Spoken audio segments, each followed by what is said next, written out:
วันนี้ร่วมนะโอเคค่ะนี่เราเพิ่นเฮ็ดอันเอาเฮ็ดเลี้ยงไก่นั่นตีพุ่นแม่นบ่เห็นว่าเพิ่นถมเดี๋ยวเป็นกล้องสมัยกี้น้ำของจะฮอดพุ่นล่ะแต่ก่อนบ่มีอันนี้นี่เฮานั่งกินข้าวอยู่โหนสนพุ่นล่ะวันนี้เพิ่นเฮ็ดอันเจือน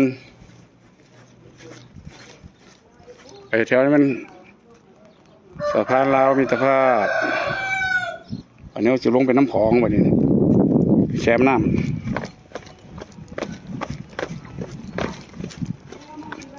ลงบัดนี้โอ้น้ำก็ลงเลิกเนาะน้ำนี่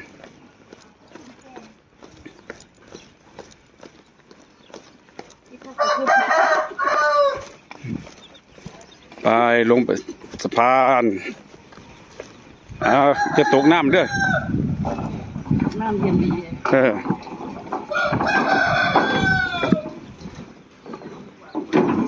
แพ้เจ้าเก่า